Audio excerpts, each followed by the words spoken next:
Now that trade war with China has escalated substantially yet again following a weekend in which both the US and China hiked the tariff rate on billions of imports, Deutsche Bank is revisiting how China's stance towards the trade war has evolved over the past 1.5 years, and how it may change in the future. As a reminder, while China first sought to prevent a trade war, and then tried to quickly reach a trade deal with the US, DB economist Yi Xiong notes that China's strategy has changed again since early May, and he describes China's current strategy as endurance. The main goal is to preserve China's economic resilience, while taking the higher US tariffs as a given fact. The premise for China's new strategy is twofold. Frictions between the US and China have gone far beyond trade, reducing China's potential gains in a trade deal, and damage from the higher US tariffs to China's economy has been manageable. Under this strategy, we think China will continue trade negotiations despite the new tariffs, but it is not willing to meet all US demands to reach a deal quickly. When the US increases tariffs, China will respond with smaller and targeted tariffs on specific products. China will also accelerate its opening up to other countries and diversify its supply chains. But it will not proactively cut off economic ties with the US. Domestically, China will not excessively stimulate the economy to counter short-term trade shocks, and will exercise extreme caution to prevent asset bubbles, especially in housing. As even Trump has realized by now, China's current strategy likely has a long time horizon embedded in it, one at least as long as the next presidential election, although the time horizon may go beyond the life cycle of the current US administration. As China sees it, political dynamics in Washington, D.C. imply that the US's attitude toward China is unlikely to change course, no matter which party is in power. A reference point would be the US-Japan trade war, which lasted more than a decade. The future course of the trade war will, therefore, largely depend on the US's trade war strategy. DB's baseline scenario is for prolonged trade tensions with some back and forth. Tensions may escalate at times, while trade talks and perhaps partial agreements may help ease tensions at other times. We think the likelihood of a comprehensive trade deal is small. The main downside risk to this baseline is if US-China tensions escalate substantially on non-economic fronts, security, geopolitical, or China's sovereignty issues. This could derail the trade talks, leading to a full-blown trade and economic war. Trade war, where are we now? It feels like a long time ago, but it's been only 2 months since Presidents Trump and Xi reached an agreement at the G20 summit to put a halt to the trade war. Throughout July, some limited progress was made on both lifting the Huawei ban and increasing China's agricultural purchases. Tensions quickly re-escalated in the first week of August, when Trump announced that he would put a 10% tariff on $300 billion of Chinese goods. China swiftly vowed that it would retaliate, and put further purchases of US agricultural goods on hold.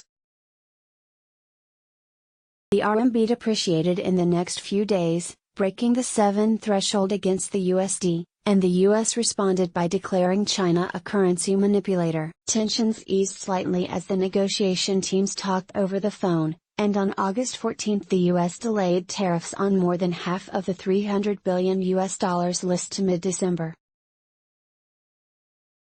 This brings us to a flurry of events that unfolded over the past weekend. On August 23, Friday evening Beijing time, China published its new tariff list. It will impose 5% to 10% addition tariffs on $75 billion of US goods, in retaliation to the US's $300 billion tariff list. It will also resume the previously suspended 25% tariff on autos. President Trump quickly countered that he would respond to the new tariffs. One significant message from one of his tweets was, "Who is our bigger enemy, Jay Powell or Chairman Xi?" After U.S. market close, President Trump announced that he would raise tariff rates on the $250 billion list from 25% to 30%, and on the $300 billion list from 10% to 15%. This is effectively a 5% tariff raise on almost all Chinese exports to the U.S. Tensions eased somewhat afterwards. On Saturday, China's Ministry of Commerce warned the U.S. to bear all consequences, but it did not explicitly say that China would announce retaliatory measures. On Monday, Chinese Vice Premier Liu He called for calm negotiations, while President Trump suggested we're having meaningful talks, much more meaningful than I would say at any time. Despite the verbal de-escalation, the tariff increases from both sides did take place, as expected, on Sept 1 at midnight, China's tariffs hitting 1 minute after the U.S. If all these new tariffs become effective, by December 2019 the U.S. would have an average tariff rate of 23.2% on China. This would exceed China's average tariff rate on the U.S., which would be 21.3% by December, absent further measures. China's evolving trade war strategy. China's responses to the recent few rounds of U.S. tariffs since May are somewhat different from its previous responses, and Deutsche Bank thinks they reflect a change in China's strategy. To understand China's current stance, it is helpful to review what has happened since the trade war began. See Trade War Timeline below, to see how it has changed over time. In simple terms, China's strategy in the past 1.5 years can be divided into 3 stages. Stage 1, Deterrence, early 2018, September 2018.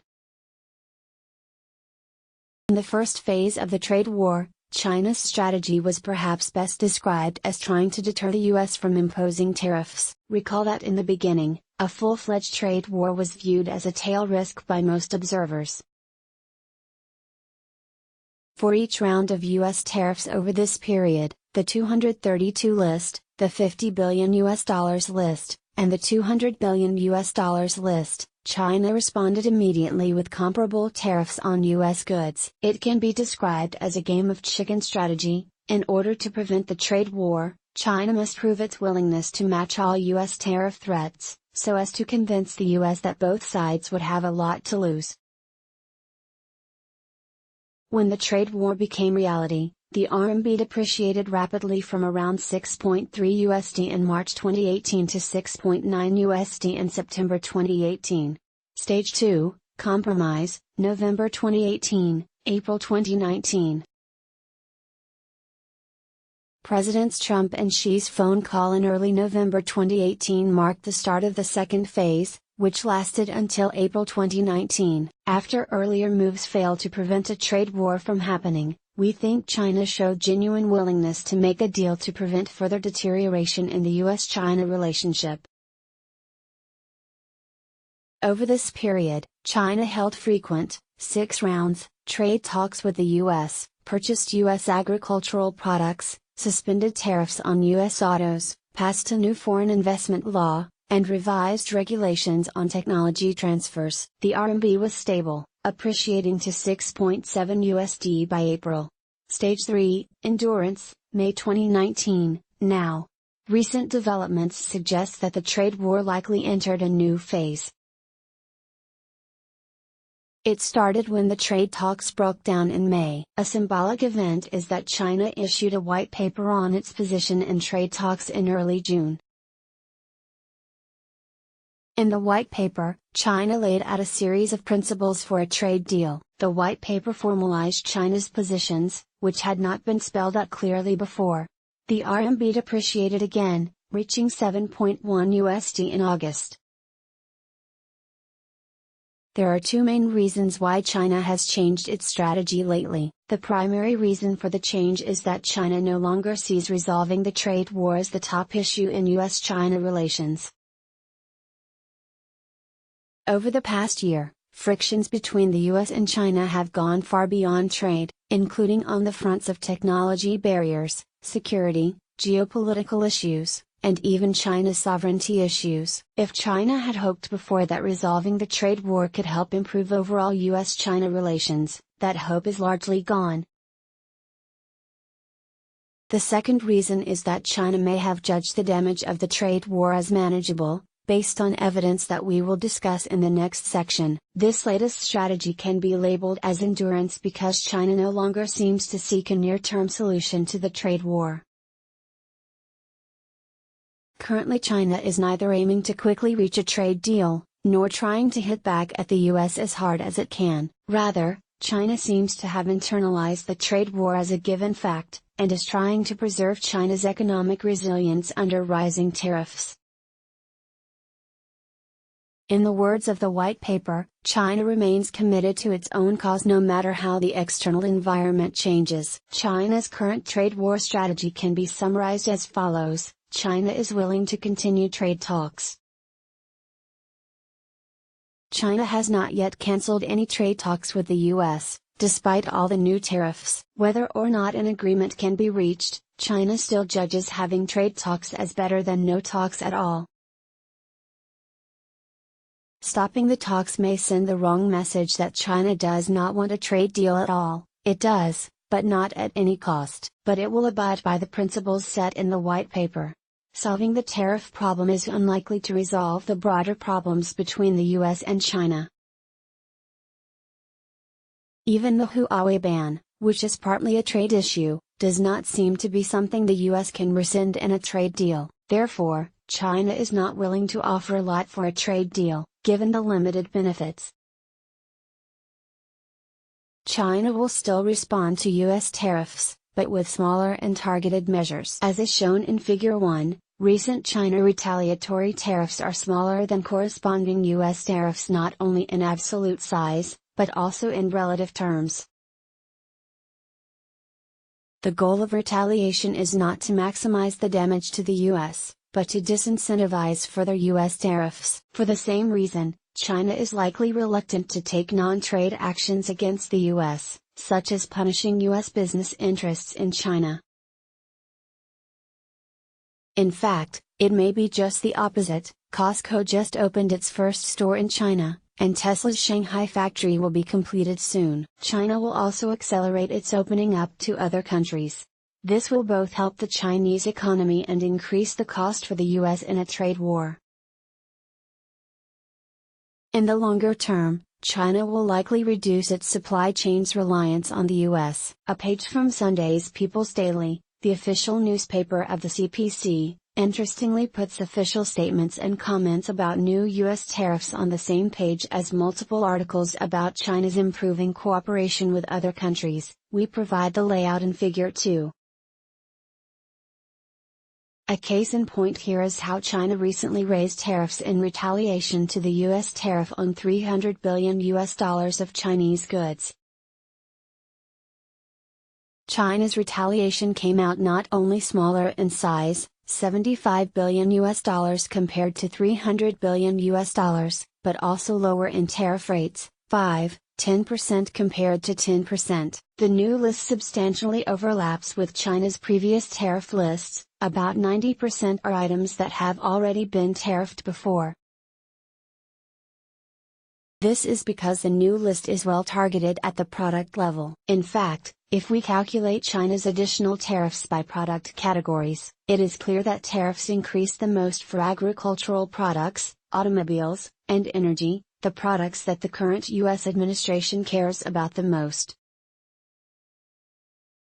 On the other end of the spectrum, tariffs increase the least for products such as ICEs, machinery, and medical equipment. An important assumption to China's endurance strategy is that the trade war would not lead to a collapsing Chinese economy. On this front, China appears to be learning from Japan's experience in the 1980s. Most economists and policymakers now believe that it was not the US-Japan trade war that ended Japan's economic growth miracle. Japanese companies remained competitive internationally, despite the trade war.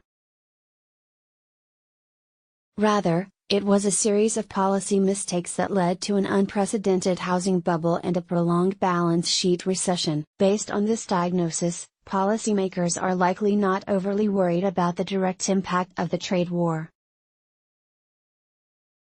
Meanwhile, they are extremely careful not to repeat Japan's policy mistakes in the 1980s, 1990s. It will not excessively stimulate the economy to offset short-term trade shocks, and will exercise extreme caution to prevent asset bubbles, especially housing bubbles. Evidence so far seems to support this claim that the trade war is not very damaging. China's growth has slowed a lot since early 2018, but the slowdown has been largely driven by domestic factors, including deleveraging policies, a fall in government investment, higher household debt burdens, and automobile replacement cycle, all of which have been covered previously. External demand also played a role, but the direct contribution of the trade war does not seem to be very large. China's total exports growth stayed positive, plus 0.6% YI, in the first 7 months of 2019. So far in 2019, China's exports performance has in fact been better than most other major economies. Figure 4. 80% of China's exports are to countries other than the US. The trade war does not seem to have affected China's competitiveness elsewhere. Overall, China has not lost market share in these markets. Figure 5. For the 20% of China's exports that went to the US, exports did fall sharply. US imports from China fell -12% YI in H1 2019, of which those subject to additional tariffs fell -27% YI, figure 6. However, processing trade exports whose domestic value added is usually small have fallen more, while the decline in non-processing exports was mild. Figure 7. This suggests the damage to China's GDP may be much smaller than the drop in headline exports. Furthermore, studies have shown that so far the US importers and consumers have borne substantially all of the tariff increase. The US seems unable to pass on the tariff increases to Chinese exporters, though the exact reason is unclear. Maybe Asia's dominance in manufacturing has given Chinese exporters more market power, or maybe it's just too early as pricing behavior change takes time. These results above have not taken into account the impact of the latest rounds of tariffs. The US average tariff rate on China will increase by another 10% between in June and in December, if all the announced measures become effective. However, this impact will be at least partially offset by China's exchange rate flexibility. Here, DB notes that its baseline RMB exchange rate forecast is at 7.1 USD by in 2019. This forecast does not take into account the most recent rounds of tariffs announced. The upcoming meeting between US and China teams in September will hopefully prevent or delay these new tariffs. If tariffs indeed all become effective, the RMB will face further depreciation pressures to likely 7.3 USD by end year. Here analysts should think in terms of China's entire exports to the world. China would face a 2% increase in weighted average tariff between June and December, if all US measures become effective. At 7.3 USD, the RMB would also depreciate by about 2% against the trade-weighted currency basket between June and December. It is of course possible that the US may raise tariffs even further. The most extreme scenario for tariffs is that the US raises them across the board to prohibitive levels, 50% or more, such that most Chinese goods are driven out of the US market. Using the World Input-Output Database, the impact, including on both the exporting industries and their upstream suppliers, would be a 5% loss of China's aggregate industrial output, a 2% loss of GDP, and a 1.5% increase in the unemployment rate. This would be painful to manage, but arguably is not calamitous for China. China could respond with a policy mix of more monetary easing and fiscal spending, flexible exchange rate, and further opening up to the rest of the world. Conclusion: China's stance towards the trade war has changed since early May, and Deutsche Bank describes China's current strategy as endurance, the main goal is to preserve China's economic resilience, while taking the higher US tariffs as a given fact. The premise for China's new strategy is twofold. Frictions between the US and China have gone far beyond trade, reducing China's potential gains in a trade deal, and damages of the higher US tariffs on China's economy have been manageable. Under this strategy, think China will continue trade negotiations despite the new tariffs, but it is not willing to meet all US demands to reach a deal quickly. When the US increases tariffs, China will respond with smaller and targeted tariffs on specific products. China will also accelerate its opening up to other countries and diversify its supply chains. But it will not proactively cut off the economic ties with the US.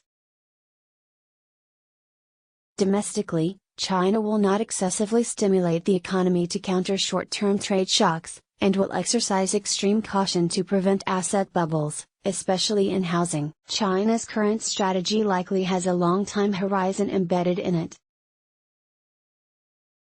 This is unlike China's previous strategies, which had sought to prevent a trade war at first, and then to quickly reach a trade deal. The time horizon of the strategy may go beyond the life cycle of the current US administration.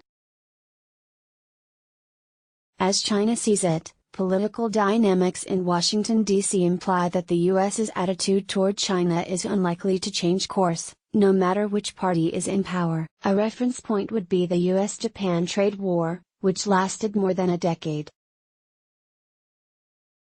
The future course of the trade war will, therefore, largely depend on the U.S.'s trade war strategy. The baseline scenario is for prolonged trade tensions with some back and forth. Tension may escalate at times, while trade talks and perhaps partial agreements may help ease the tension at other times. That said, the likelihood of a comprehensive trade deal is small, and the main downside risk to this baseline is if US-China tensions escalate substantially on non-economic fronts, security, geopolitical, or China's sovereignty issues. This could derail the trade talks, leading to a full-blown trade and economic war. Appendix: A time of the US-China trade war lets block ads. Why?